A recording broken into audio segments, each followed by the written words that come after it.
हरिओम नमः शिवाय। कल शिवरात्रि है दोस्तों, और शिवरात्रि का क्या महत्व है, किस प्रकार से लोग भगवान की पूजा करते हैं, शिव भगवान की पूजा करते हैं, शिव रहते कहाँ हैं, शिव के कार्य क्या हैं। आज थोड़ा सा मैं जितना थोड़ा वो जानता हूँ मैं उस हिसाब से आपसे आज डिस्कस करूँगा इस बारे में कि वैसे तो हर महीने एक शिवरात्रि होती है, साल में 13 भी हो सकती है, कभी कभी महीने में 2 बार भी आ जाती है। लेकिन महाशिवरात्रि का जो पर्व है वो फागुन मास की चतुर्थी को आता है, और इस दिन शिव के जागने का समय होता है, और इस दिन शिव का पार्वती से विवाह भी हुआ था। लेकिन कुछ चीज़ें ऐसी हैं जीवन के अंदर जैसे कई चीज़ों के बारे में लोगों को पता नहीं है। हमारे जो पुराने रीति रिवाज थे, या जिस तरीके से भगवान की महिमा को कुछ लोग नहीं जानते, उसको जानने की कोशिश करते हैं। और आज थोड़ा सा चीज़ों को मैं खुलासा करना चाहूँगा आपके सामने कि आप जानते हैं कि ब्रह्मा की नाभि से कमल का फूल निकला हुआ है जिससे सृष्टि बनी थी। ब्रह्मा जी को काम दिया गया था सृष्टि की उत्पत्ति करने का, लोगों में जीवन डालने का। विष्णु जी को दिया गया था वैष्णव खाना खिलाने के लिए और पालन पोषण करने के लिए, पालनहार विष्णु जी को मानते हैं। और उसी प्रकार शिव को संहार करता बोलते हैं। शिव के ऊपर से अगर ई की मात्रा हटा दो तो शव हो जाता है। इसलिए आप जब भी कभी शमशान घाट या कहीं भी जाते हैं तो शिव की मूर्ति वहाँ होती है। मुक्ति के कारक प्लेनेट है, भगवान है। इस कारण से बहुत सारे लोग जो तपस्वी हैं, अभी जैसे कुंभ का मेला लगा हुआ है, चल रहा है प्रयागराज के अंदर, तीनों वहाँ पर नदियों का संगम है। वहाँ पर स्नान करने से मुक्ति का रास्ता खुलता है। आपके जो भी मानसिकता के अंदर बुरे विचार, बुरे कर्म रहते हैं, उनसे मोक्ष मिलने की सबसे बड़ी बात होती है। तो कल का दिन एक सर्वश्रेष्ठ दिन माना जाता है शिव की आराधना करने के लिए। और कुंडली के अंदर जो बहुत सारे दोष होते हैं, उनको दोष को निवारण करने के लिए भी शिवरात्रि का दिन चुना जाता है। जैसे किसी की कुंडली के अंदर अगर कालसर्प योग दोष है, वो दोष क्या होता है कि राहु और केतु के अंदर ही सारे प्लैनेट्स रह जाते हैं। और राहु जो है वो उसको सांप भी बोलते हैं। और राहु का जो राहु केतु इसलिए बोला जाता है इनको क्योंकि राहु का फेस है, और केतु जो है वो पूंछ है लंबी, इस तरीके से। जैसे आपने धूमकेतु तारे के बारे में सुना होगा, उसी तरीके से सांप सापिन का जोड़ा लीजिए चांदी का। और कल बहुत अच्छा दिन है, सोमवार का दिन भी है, शिव भगवान का दिन भी है। वो आप उसके शिवलिंग के ऊपर चढ़ा सकते हैं, 11 बादाम भी चढ़ा सकते हैं, और अपनी मनोकामना, कोई आपकी इच्छा है।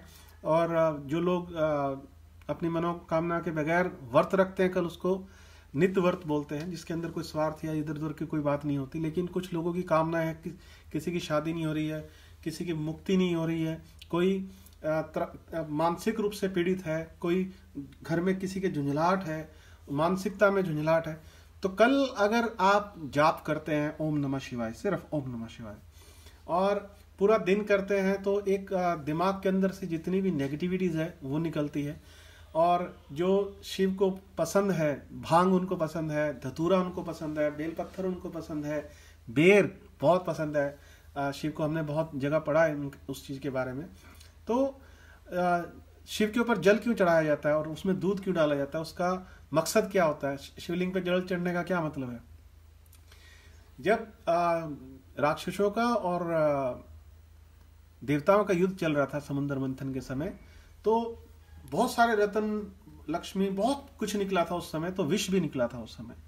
और जब उसमें से विष निकला था तो वो उस विष को कौन धारण करेगा, वो उन्होंने अपने कंठ में रख लिया। इसलिए शिव की शांति के लिए जल चढ़ाया जाता है।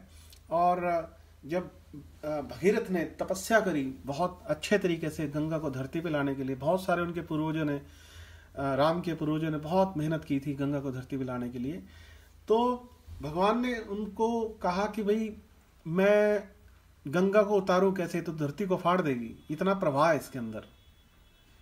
तो उससे पहले एक छोटी सी बात मुझे याद आ गई, मैं वो भी आपसे डिस्कस करता हूं कि जब भगवान ने सृष्टि बनाई थी तो 3 पावर्स बनाई थी। पहले अपने हाथ की 4 उंगलियां देखिए, पहला ब्रह्मा जी को बनाया, फिर विष्णु जी को बनाया, फिर शिव को बनाया, फिर जो चौथा बनाया वो इंसान था।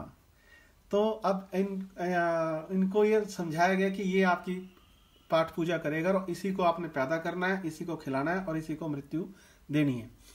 तो ये तीनों इस व्यक्ति को देखकर, इंसान को देखकर थोड़ा सा भयभीत हो गए कि इतनी तेज बुद्धि आपने इसके अंदर डाल दी है, इतना तपस्वी है ये, इतनी सारी पावर से लबालब कर दिया आपने इसको, ये तो आपको ढूंढ लेगा, कहीं से भी ढूंढ लेगा आपको ये। तो ब्रह्मा जी तुरंत ब्रह्मांड में जाके समा गए, विष्णु समुद्र की गहराई पाताल में जाकर बैठ गए, शिव बचे थे तो कैलाश पे धरती पे आके बैठ गए। अब इन तीनों ने कहा कि धरती, आकाश और पाताल तो हमने कवर कर लिया सर, अब आपका स्थान कहाँ है, आप कहाँ रहेंगे? तो ओमकार ने एक बात कही कि मुझे तुम्हें स्थापित करना था, ये मेरी ही लीला थी, इसी स्थापना के लिए मैंने इसको बनाया था।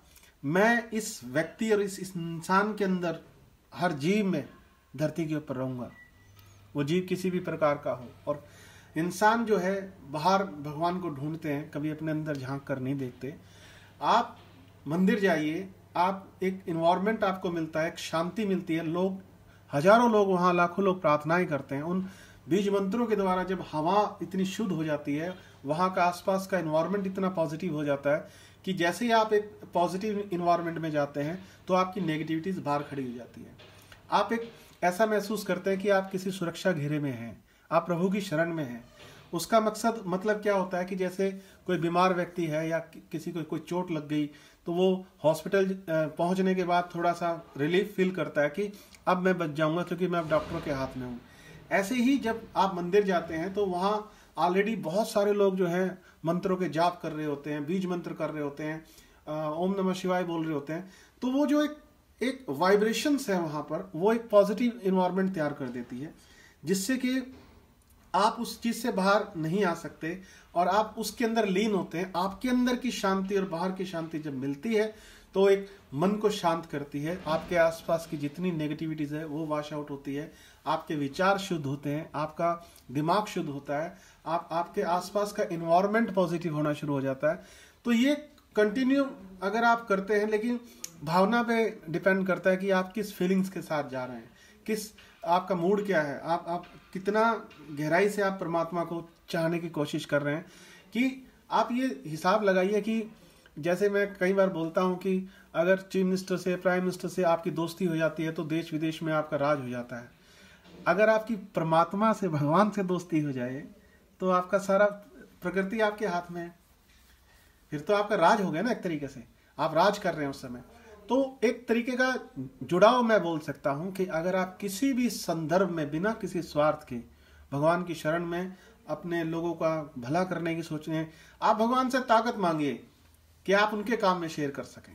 आप तो अपने आप ही उठ गए, आपको तो वो अपने आप ही उठा देगा जब आप उसकी शरण में हो। क्योंकि आप जब ऐसा फील होगा कि आप उसकी शरण में पहुंच चुके हो, आप वहां तक हो, तो आपको किसी व्यक्ति की जरूरत नहीं है। आप चलते रहो, दुनिया का काफिला आपके पीछे चलेगा, क्योंकि आपके आसपास एक आभा मंडल तैयार हो जाता है उस चीज से। तो कल शिवरात्रि है दोस्तों, अगर जो लोग व्रत रख सकते हैं तो वो व्रत रखें, और जो कोई अच्छा कार्य कर सकते हैं, किसी की मदद कर सकते हैं, किसी को खाना खिला सकते हैं, किसी की वैसे हेल्प कर सकते हैं, कुछ अच्छा विचार प्रदान कर सकते हैं किसी को, तो इस शुभ दिन के अंदर भगवान अपने आप ही एक तरीके से पॉजिटिव ब्लेसिंग इंसान के अंदर आ जाती है, जिससे उसको आगे बढ़ने में उसको एक ताकत जो होती है, जो अगर परिवार में है तो उसको परिवार पालने की ताकत मिलती है, और लोगों को, समाज को चलाने की ताकत मिलती है, संसार को चलाने की ताकत मिलती है। तो क्योंकि प्रभु का अंश जो आपके अंदर है, आपने उसको जागृत कर लिया। जब आपने उसको जागृत कर लिया तो उसके बाद तो कुछ कहने की जरूरत ही नहीं है। और वैसे एक चीज मानी जाती है कि 6 महीने जो है, और साल के अंदर 2 बार 6 महीने को करके देखा जाता है, तो 6 महीने पार्वती राज चलाती हैं और 6 महीने शिव राज चलाते हैं। जैसे आपने सुना होगा अर्ध शक्ति नारी रूप जो शिव का है, तो वो एक ऐसी घटना है जो कि बहुत गहराई से सोचने वाली बात है। बहुत ज्यादा डीपली जाओगे तब जाके चीजें पता लगती हैं कि हम कहाँ खड़े हैं, हमारा जीवन कहाँ है। एक इंसान को 5 तत्वों से लाद दिया, काम, क्रोध, मोह, लोभ, ईर्ष्या, और 5 तत्वों की बॉडी बना दी इसकी, धरती आकाश जल वायु और अग्नि, इसी के अंदर घूम रहा है, बस इसके अंदर ही इस फोल्डर को चलता रहता है इंसान के। उसे दाल रोटी की जरूरत है, उसे कपड़ों की जरूरत है, उसे लग्जरियस गाड़ियों की जरूरत है, उसे हर एक अपने नाम और वर्चस्व की जरूरत है।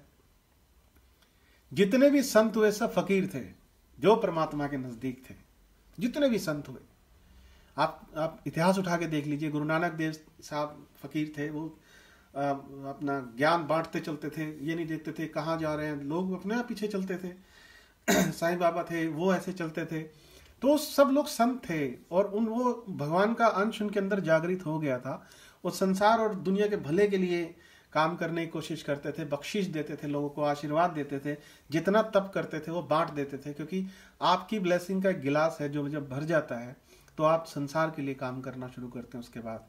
तो उसी तरीके से, उसी लिहाज से अगर आप कल का दिन चुनते हैं किसी काम को अच्छे करने के लिए, लोगों के लिए कुछ शुभ, कोई कपड़े बांट दो आप किसी को, कोई खाना खिला दो किसी को, आप किसी की वैसे हेल्प कर दो, आप जिस भी रूप से करना चाहते हैं। क्योंकि जब एक उत्सव के रूप में इस दिन को मनाया जाता है, तो इस त्यौहार को एक उत्सव के तरीके से मनाया जाता है। तो जैसे आपके घर में शादी या जन्मदिन की पार्टियां होती हैं, उस तरीके से जब आप इस उत्सव को भगवान के लिए मनाते हैं तो नेचुरल सी बात है कि उसको मजबूर होकर आपके साथ जुड़ना पड़ता है, क्योंकि आप उनके साथ जुड़े हुए हैं। इसलिए तो मन तो नहीं हो रहा चुप होने का, लेकिन काफी लंबा हो जाता है तो बहुत लोग सुनते नहीं है उस चीज को। तो बस कहने का मतलब यह है कि आप कल से अपने नए दिन की शुरुआत कीजिए और अपने नए जीवन की शुरुआत कीजिए। भगवान शिव से कल अपना आशीर्वाद लीजिए। दूध, जल, धतूरा, बेलपत्थर, भांग, जो भी आप चढ़ाना चाहते हैं कल चढ़ाइए। और लेकिन आपसे दरखास्त ये है कि आपसे रिक्वेस्ट ये है कि आप जो है कल ओम नमः शिवाय का जाप करते रहिए, चलते फिरते। 10:15 बजे का वैसे टाइम करेक्ट है कल का। अगर आप शिव के ऊपर, शिवलिंग पे कल अगर आप जल चढ़ाने जा रहे हैं और पूजा करना चाह रहे हैं ईश्वर की, तो वो 10:15 बजे का मुहूर्त अच्छा है। उस समय आप आराम से, इत्मीनान से भगवान के सामने बैठ के जो कोई गलतियां आपने की हैं उनकी आप क्षमा मांग लीजिए उनसे, और उनको बोलिए कि मुझे गलतियां करने की जरूरत ना पड़े और मेरे अंदर वो शक्ति प्रदान कीजिए कि मैं आपकी लो हर इंसान के अंदर जगाने की क्षमता रख सकूं। धन्यवाद दोस्तों, thank you very much. God bless you all of you. भगवान आपका भला करे, शिव आपको आशीर्वाद दे। मेरे चैनल को आप सब्सक्राइब जरूर करना, दीपक पंडित बॉलीवुड एस्ट्रोलॉजर के नाम से यूट्यूब पे है। सब्सक्राइब करना और बेल का बटन दबाना। ऐसी वीडियो देता रहूंगा आपको, आपके हौसले के लिए, आपके मोटिवेशन के लिए और आपको शुभकामनाएं देने के लिए। Thank you very much. God bless you all of you. शब्बा खैर, सत श्री अकाल, जय हिंद।